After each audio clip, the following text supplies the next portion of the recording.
No, that's fine. Cool. Okay. Ashdod, it's you, Pakistan. Close the show. Right. So first things first, I don't have the national anthem of Pakistan on in the back, so I can't play that. But what I can say is Pakistan is the only domestic tournament that's going on at the moment where they're playing T20 cricket.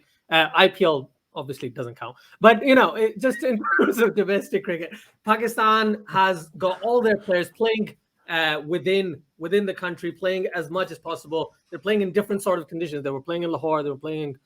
They're going to play in Rawalpindi, get as much experience as possible. All of these players that are in the Pakistan squad, all of them have not got pedigree, but they basically can be match winners, as Kashif said about West Indies. The two sides in this World Cup that are so unpredictable that they could lose to the worst team and win against the best team is Pakistan and West Indies. So in terms of Pakistan, I'm actually really glad that they've got two of their best players at the top of the order. They've got Mohammad Rizwan, who's averaging 94 in T20Is this year, scoring over 700 runs. They've got Babar Azam at number 2, who's averaging around 70. Right, both of those strike rates are above the 130 mark, which is something people always talk about. Babar Azam and Mohammad Rizwan, and Pakistan's opening slots, apart from Fakhar Zaman, not being very aggressive. In the end, they have been quite aggressive throughout this year and even parts of last year. I can talk about Mohammad Hafiz. Mohammad Hafiz had an absolutely stellar year last year. Yes, he's not in the best of nick at the moment, but I'm going to quote Aaron because he's gone. Class is limited, right?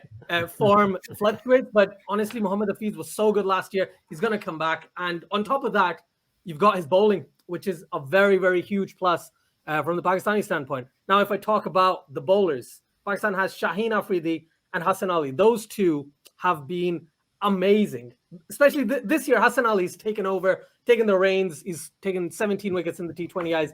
He's played. His economy is around 8. His strike rate's like 14 or something like that. So he's been taking wickets wherever he's playing, be it domestic tournaments, be it for Pakistan. So Hasan Ali's been the find for this year from Pakistani's standpoint. And I think him bowling with someone like Shaheen Afridi, who's been great for over 2 years now. Yes, he's going for a bit more runs now, but honestly, I think what Shaheen Afridi's done so far, not just this year, last year, and even before that, the improvements he's shown, he's become an absolutely brilliant death bowler from a Pakistani standpoint. Now, we can talk about the spinners. We can talk about Shadab Khan, Imad Wasim, Mohammad Nawaz. Shadab Khan sucks as a spinner right now, so I'm not even going to talk about him. But what I'm going to talk about Mohammad Nawaz, the way he's bowling domestically, the way Imad Wasim is bowling domestically. Imad Wasim is the type of spinner or, slow bowler that you have in the power play. He bowls 2 to 3 overs in the power play, or the first 8 overs, gives you an economic starting point from a bowling perspective. And then Pakistan goes wherever they go from that point. Now, with Mohammad Nawaz, he can actually get you wickets. So it depends which way Pakistan actually goes, but Pakistan has both options here. They have Mohammad Nawaz, who can bowl anywhere in the innings, or you have Imad Wasim, who can bowl at the beginning and kind of score the run rate, hold the run rate, especially in that power play, where a lot of teams will go or try to be as aggressive as possible. The matches that Pakistan, I think, has 2 matches in Sharjah, 2 in Dubai, and 1 in Abu Dhabi, at least in the group stages, right? Abu Dhabi has been pretty good in terms of batting in this IPL, so that's the only one I'm kind of worried about. The other 2 stadiums and the other 2 pitches haven't been the greatest from a batting perspective, which means Pakistan's bowlers will come into play. Yes, we can talk about Pakistan's batting, but those 2 at the top of the order are going to be absolutely crucial. So, and they're in good form. So honestly, I find it difficult to say something like, Pakistan is not going to do well in this World Cup. I'm missing a big elephant in the room, which is the middle order, but that's on purpose because I'm not talking about Pakistan in general. I'm talking about why Pakistan can win. Now, if I just concentrate on that win aspect, that middle order, they have Khushdil Shah, Sohail Maqsood, Azam Khan, and one more guy I can't remember. All right, so these guys, I still can't remember. Right, these guys are big Asif hitters. Ali. Thank you very much. I forget him every time. So Asif Ali, right? These 4 are huge hitters, right? They can smash it all over the place, but they're just inconsistent. But one of them, Sohail Maqsood, has been the most consistent, be it in the PSL, be it in this National T20 Cup that's happening as we speak.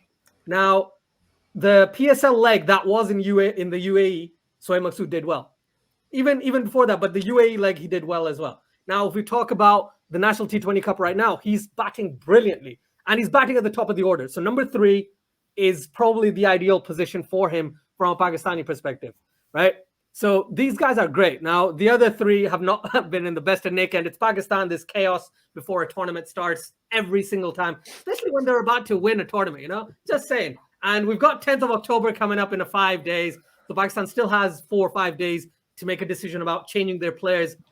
We've heard about, Ramiz Raja saying, no, we're not going to change our players. But high chance Sarfraz Ahmed, Shoaib Malik are probably going to come back and decide. Usman Qadir or Fakhar Zaman will also come up from the reserves. But long story short, Pakistan's going to win because they are the best team. Come at me. I have one question for you. Yeah. Are we going to beat India? Well, yeah, of course we are. Of course we are. Look at the conviction in my voice. Considering we've never beaten them in an ICC tournament. Yeah, that's the thing. ICC World Cup. Right. When's the last time Pakistan played? No, wait, Pakistan lost that one. Never mind. Right. Okay. We play them every World Cup. We lose every time. I was just saying the last time Pakistan played India in the UAE, but I think Pakistan lost. It was an Asia Cup match.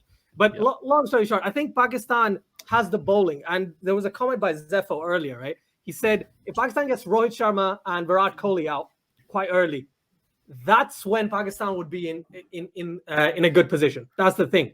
Now, I'm counting on Pakistan's bowling a lot more than Pakistan's batting because, as I said, the openers are great, but everything else is going to be quite difficult. And they've played the most in terms of the number of deliveries they've faced, all of it. Pakistan's top order, the top 2 specifically, have been outstanding. So backing on them kind of makes sense. With India, and Aaron's gone, so I can say whatever I want. I don't know what side they're going to select. And they're going to go with Rohit Sharma. They're going to go with Virat Kohli. But Surya Kumar Yadav, probably at 3. He's not been in the best of nick. Ishan Kishan just scored a 50. But before this, everyone's like, drop him, because he's just not had a good time of it. All right, Rishabh Pant's been hit and miss. He's had probably 2 good innings in the UAE, which is fair enough. Hardik Pandya had 1 good 6 or 2 good 6s a few nights ago, and that's about it, right? Ravi Jadeja is 3D-esque. Yes, yeah. So with India, the thing I see with the batting is quite similar to Pakistan, which is almost blasphemous to say, but their top 2, top 3 is great. Their middle order is not as consistent, and then you got Ravi Jadeja, or on the equivalent side, you probably have Hasan Ali because Pakistan's other middle order isn't the greatest. But all in all, I'm fairly certain Pakistan has a very, very good chance, considering India's middle order is not the best in terms of form. Class-wise, they're great, but in terms of form, they're not the greatest. Okay, Guanai. If Shaheen doesn't fire, who gets the wickets? Hasan Ali gets the wickets if Shaheen doesn't fire, because as I said before, Hasan Ali is being used quite well by Pakistan now, even though he's not bowling much in the power play, but he comes in the 4th, 5th, or the 6th over, bowls in the power play, probably gets a wicket because that's what he's been doing since he's come back in T20s. And then he's the guy who controls the middle overs, which is what his role has been. Even if we go back to the Champions Trophy, even in the Champions Trophy, it's a 50-over tournament. His role was the middle overs. Even in T20s, his role is the middle overs and probably somewhere in the death. Now, Haris Rauf is someone I am not a big fan of. Fazan knows this a lot, right? But the thing is with Haris Rauf, he's actually picking up wickets at the death. So even if Pakistan doesn't take wickets in the power play, at least they can score. They can restrict the runs from Shaheen Afridi and Imad Wasim in a situation. And then Hasan Ali, Haris Rauf can pick up wickets later in the innings. Again, Shadab Khan is just not doing great at the moment, so I can't really bank on him. But in terms of the bowlers, I think Pakistan's bowling is, as always, their strong suit. What do you think of Tabin Khan's comment here? Just quickly. Right. Anwar Ali was great in 2006. He got injured. 2008, the dude came back, and he was guided in the wrong way to say, okay, you should improve your batting because you're not 145 plus. You ball about 130. Don't work on bowling, just work on your batting. That spoiled his entire game, the way that he plays. And he's not been utilized very well throughout his career.